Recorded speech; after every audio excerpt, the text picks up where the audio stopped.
Hi, this is Brooke Talks Books. I'm Brooke Vitale, and I want to talk to you today about the question of whether or not your book is worth publishing.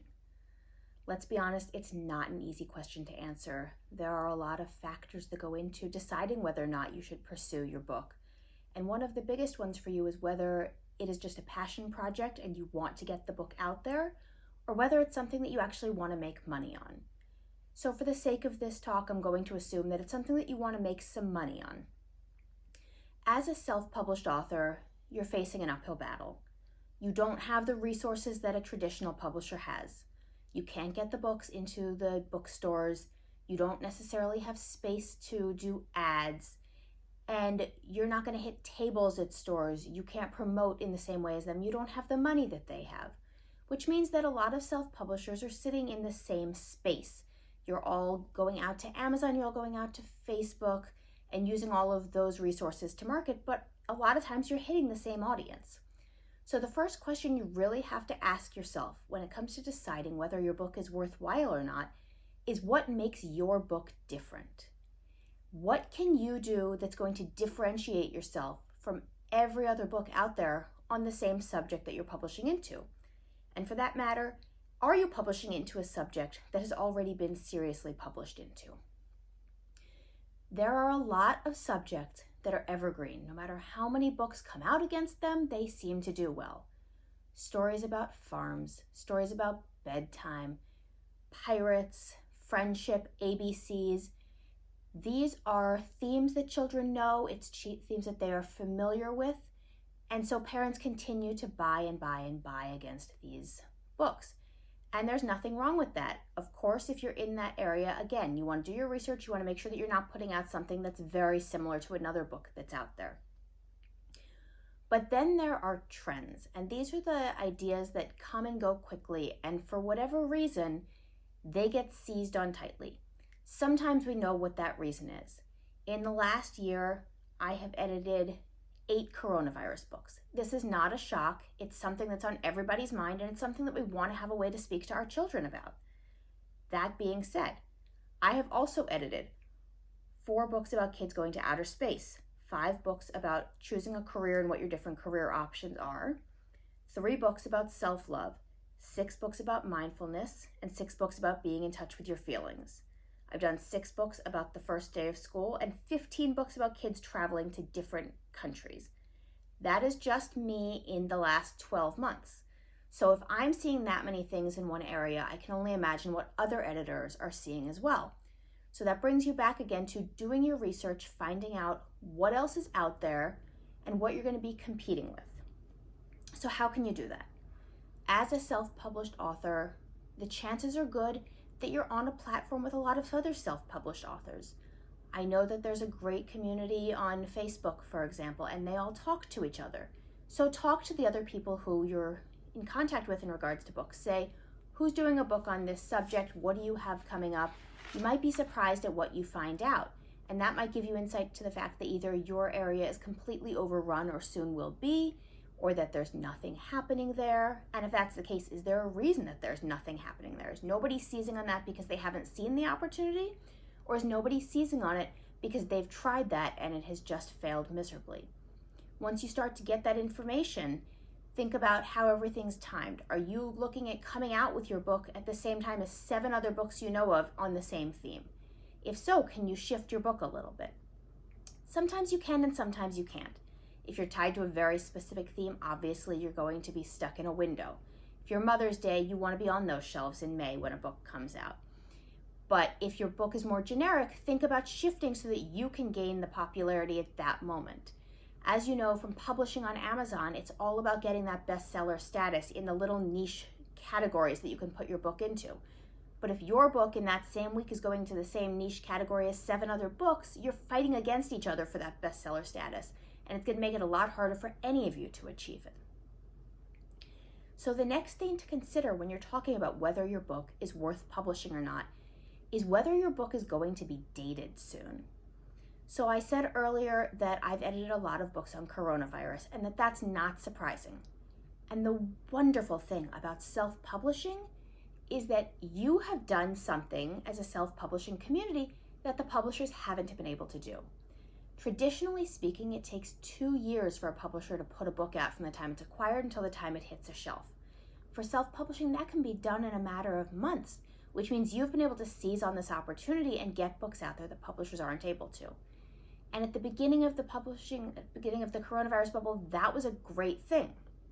Now, as we start to think about coming toward the end of it, as I'm seeing coronavirus books coming my way, I have to ask, have you missed the window of opportunity? Are you too late in the bubble? If you're going to spend all of your time and money to create a book that's only going to really be saleable for 2 or 3 months, and if you're looking at this as something to make money against, is it something that is worth your investment? Another way to look at that is to ask yourself whether there's a spin that you can put on your book that would make it last longer.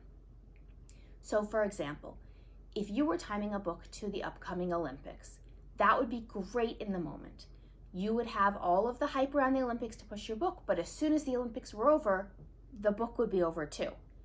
However, if your book was more generic, if it was about ice skating, if it was about basketball, whatever that might be, it's going to live beyond that one moment. For a traditional publisher, the goal is for a book to backlist. You want to get it out, you want to put the push against it when it first comes out, but then you want it to keep selling year after year after year. Ideally with minimal effort on your part because people have started to see it, to review it, to like it. As a self-publisher, you want the same thing. You want to come out with a list of titles that backlists so that you can drive sales to that as people are picking up your newest books. You want to have a long list of books so somebody says, oh, I see the newest one, but look, there's 7 others, and now I'm going to start picking them up because I don't already know them. And if they're dated, the chances are they're just going to fall off the shelf and nobody's going to care anymore. So the next thing to keep in mind when you're talking about whether your book is worth publishing is, does your book have a hook? Can it tie into something that is not a short-lived moment? Is it something that can repeat itself over and over again? And beyond that, who is your book meant for? What is your elevator pitch for your book? Can you give one? Because if you can't, it's either not ready yet, or maybe it's not something worth pursuing. Think of your cover copy like the elevator pitch. That's your 2 sentences to sell somebody, so you've got to be able to do it concisely, and you've got to know who you're targeting. Like I said earlier, all self-publishers are really vying for the same space, so if you can't identify who your core audience is, and it can't just be all children, because we all want to think that our books are great for all children, and they might be fantastic, but not all children are buying every book. So you've got to target your marketing. You've got to target everything you're doing on your book to an audience that's most likely to pick it up.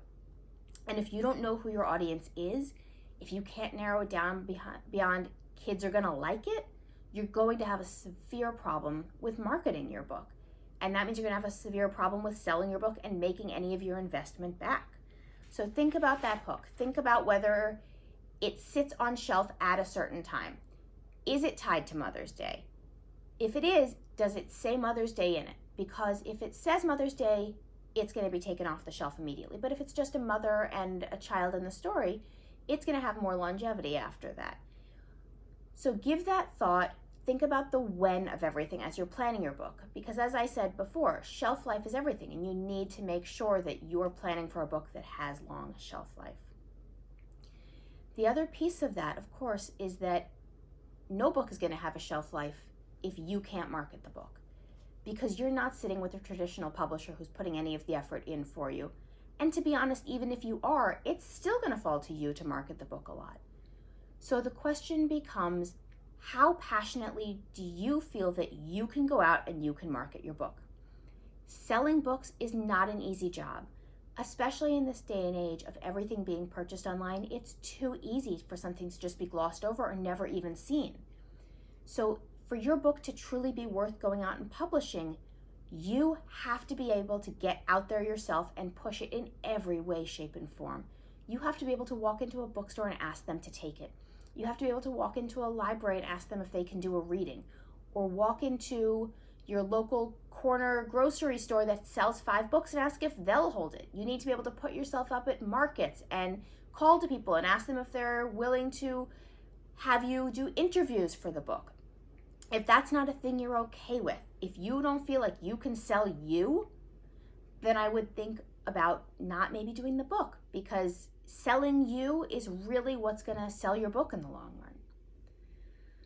So then it comes down to the last piece of the puzzle, especially if you're talking about a picture book, which is that, are you actually fitting the appropriate criteria for your book? And it's tempting to say, well, a book is a book and it can be good no matter what. But audiences are looking for specific things. And if your book can't conform to that, the chances are that it's either going to get glossed over or it's going to get poor reviews. And once you start to get poor reviews, then your sales are going to tank. So let's just talk for a minute about what the criteria are for a picture book. First of all, who is your audience? Your core audience is children aged 3 to 7.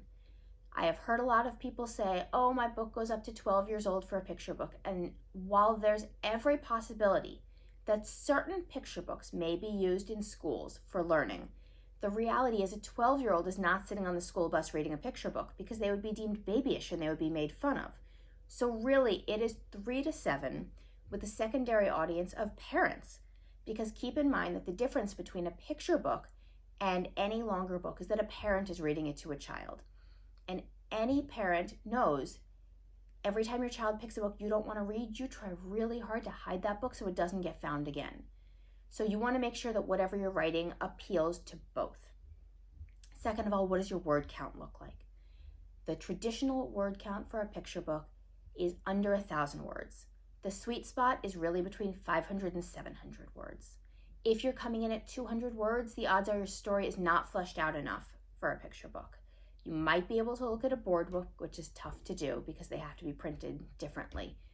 But 200 words is not really enough to tell a story. If your story is 1,500 words, it's really too long. And there may be ways that you can cut that, but you need to look at that, because 1,500 words, a parent is not going to want to read that to their kid. It's simply going to take too long. And again, the book is going to be shoved in a corner somewhere. Next, is your book about something that kids can relate to? Keep in mind with picture books what that target age range is and what those kids are aware of.